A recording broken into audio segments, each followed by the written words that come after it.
Good morning. আজ সকাল সকাল আমরা উঠে গিয়েছি। তো গোপালকে ওঠাচ্ছে, গুড মর্নিং বলছে। আজ তো জন্মাষ্টমী, হ্যাপি বার্থডে গোপালের। তো আমার ছেলে তো খুবই ভালোবাসে গোপাল ঠাকুরকে। আর এদিকে বাড়িতে জন্মাষ্টমী প্রিপারেশন শুরু হয়ে গেছে। কিন্তু যা বৃষ্টি পড়ছে, সারাদিন এই বৃষ্টি, সকাল থেকে শুরু হয়েছে এই বৃষ্টি, কী করে আমাদের প্রিপারেশন হবে আমরা তো নিজেরাই বুঝতে পারছি না। যাই হোক, সবারই চেষ্টাই কোনো রকমে শুরু হলো। দেখা যাক আজকে দিনটা কেমন কাটে। তোমরাও আমার সাথে দেখতে থাকো আজকে দিনটা কেমন করে কাটছে। এখনও আমার ঠাকুর রেডি করা হয়নি, গোছাবো। এই মা তাল ঘষছে। গোপালের স্নানের জল আমি রেডি করে নিয়েছি, গোপালকে স্নান করিয়ে নেবো। গোপালকে স্নান করিয়ে আমি রেডি করব। আর বৃষ্টি কিন্তু ছাড়েনি, বৃষ্টির জন্য আমার টেনশনই লাগছে। ঘরে তো আজকে প্রোগ্রাম আছে, তো কী করে কী হবে। এই গোপালের ঠাকুরের জায়গায় ডেকোরেশন হচ্ছে এখন। খুব বেশি ডেকোরেশন হবে না, একটু আধটু ডেকোরেশন হবে। তো এই জায়গাটা এই দেখো এরকমভাবে সাজানো হয়েছে, সুন্দর করে ডেকোরেশন করা হয়েছে শুধু ফুল দিয়ে। আর আমি গোপালগুলোকে একটা আসনের ওপর বসিয়েছি। আর এই আমাদের তারামা আজকে জবা ফুল পাইনি, ওই জন্য গাঁদা ফুল দিয়ে করেছি। তো এই দিকে রান্নার প্রিপারেশন শুরু হয়ে গেছে, বোঁদে হচ্ছে, চলছে। আমাদের আজকে লুচি, ছোলার ডাল, বোঁদে, কুমড়োর তরকারি আর মিষ্টি হবে ঠাকুরের ভোগের প্রসাদে। আর আমাদের এইদিকে এই জায়গাটাতে বৃষ্টিটা কম পড়ে, কিন্তু আজ প্রচণ্ড বৃষ্টি হচ্ছে। আমি জানি না যারা ইনভাইটেড আছে সবাই আজকে আসবে কীভাবে। এই দেখো অবস্থা, চারিদিকে যা জল। যাই হোক, তো ঠাকুর সবই ঠাকুরের ইচ্ছা, ঠাকুর যেভাবে চাইবে সেভাবেই হবে। আমরা করার কে। এদিকে ঠাকুরের ভোগের প্রিপারেশনও আমি শুরু করেছি, চলছে আমার ঠাকুরের ভোগের প্রিপারেশন। ঠাকুরের জন্য বানাবো ক্ষীর, সুজি। এই যে ক্ষীরটা আমার হয়নি, এখনও হচ্ছে। ক্ষীর আর সুজি বানাবো। আর থাকবে সিমাইয়ের পায়েস, তালের বড়া, লুচি। এগুলো আমার যা মানে রিয়া বানাবে। ও চলে এসছে, ও তালের ফুল করতে শুরু করে দিয়েছে। তালের ফুলটা হয়ে গেলে তারপর বাকি প্রিপারেশনগুলো হবে। এই যে বৃষ্টি কিন্তু এখনও ছাড়েনি, এদিকে ঠাকুরের ভোগও চলছে, রান্নাও চলছে, আর বৃষ্টির কিন্তু এরকমই অবস্থা।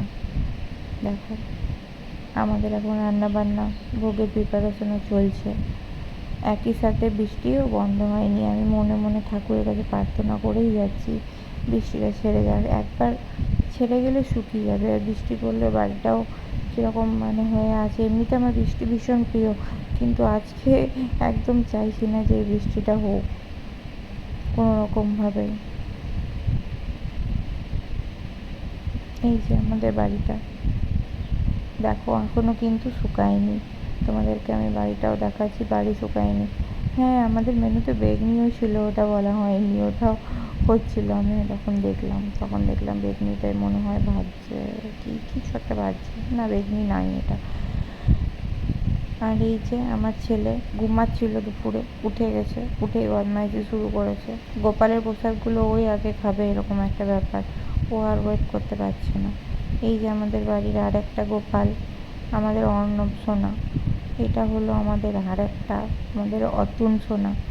আমাদের বাড়ির গোপালগুলো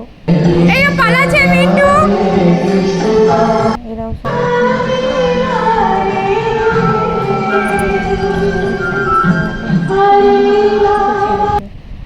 এই যে আমার মা বাবাও চলে এসছে, সুমন্তও চলে এসছে, সবাই বসে আছে।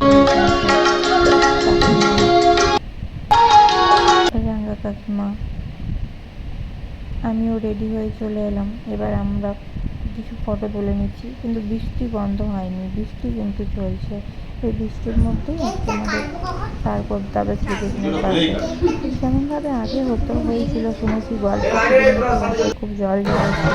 আজকে কিন্তু সেরকমভাবেই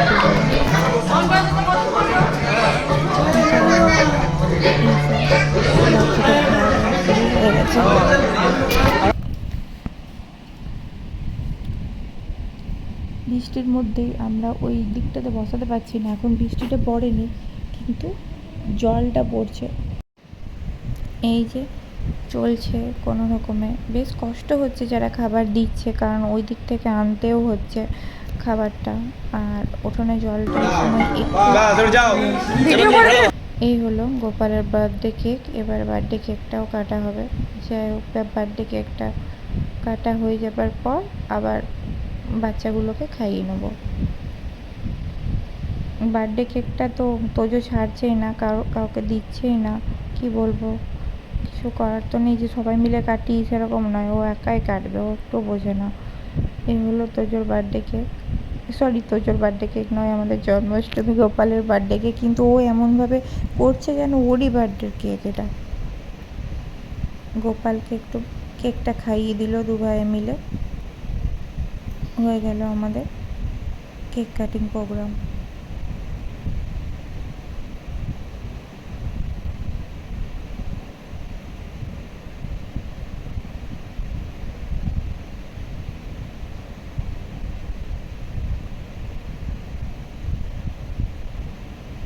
আজকে আমি ব্লগটা সেভাবে এডিট করব না, একদম যেটা হয়েছে ফ্রেশ সেটাই দেখো তোমরা।